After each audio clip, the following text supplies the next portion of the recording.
আমার 2.5 বছরের মেয়েটা কেন ঠিক বলি খানকির বাচ্চা? ভাই একটা কিছু দেবেন?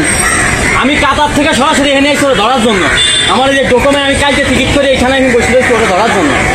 আমার 2.5 বছরের মেয়ে ভাই, 2.5 বছরের মেয়ে ভাই। আমি এইখানে কাতার থেকে এখানে বসে থাকি, আমি কাতার থেকে এনে এসে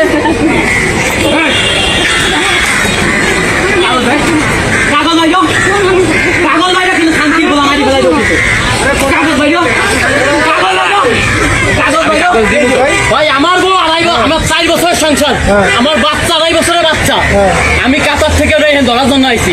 ও আমার ওই ডিভোর্স দিয়ে এখানে বিয়ে করে এখানে এসে সংসার করতেছে খুলনায়। আপনার ডিভোর্স দিলে আর সমস্যা? আরে আমার ডিভোর্স আমি জানি না, আমি এসে খুলনা। আরে মা তো আর কথা করি না, আউলে ফেলাই তোমরা কাগজ বাইরো, ডিভোর্সের কাগজ বাইরো, ডিভোর্সের কাগজ বাইরো। ওনারও দোষ নাই, আপনারও দোষ নাই। ভাই ও আমার জানে, আমার বউ আমার বাচ্চা, আমার বাড়ির সাথে বাড়ি তার কথা আমার ভাই। আমি কাতার থেকে এনে সেই জায়গায় বসে ছোট ধরার লাগে সরাসরি কাতার থেকে আমি এনে এসেছি। দেখেন এই যে আমার টিকিট, আমি কিছুক্ষণ আগে আমি কাতার থেকে আইছি, আমার পাসপোর্ট। আমি কালকে রাত্রে টিকিট কাটছি কাতার থেকে ওটা ধরার জন্য। আমার মেয়েটা কাইন্দে মরে যাচ্ছে, 2.5 বছরের মেয়ে, মেয়ের ছবি রয়েছে আমার কাছে। আমি ওই টিকিট কাটছি, আমি বসে রয়েছি। আমি জানি তো আজকে বিকেলে না আসবে, ওরে নিয়ে চলে আসে। ওর বাড়ি 13 খাত, আমার বাড়িতে মাত্র 2 মিনিট রাস্তা, ওই জন্য বাড়ি।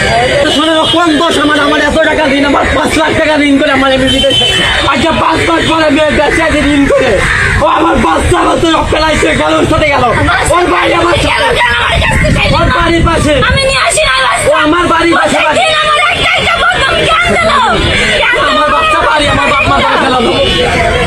আমি এই হ্যান্ডিক্যাপ নিয়ে আমি এখানে বসে রয়েছি। আমি জানি ওইখানে আসবে, মেয়েদের বাড়ি নাই। আমি এই সরাসরি খুলনা নাই, এখানে বসে রয়েছি।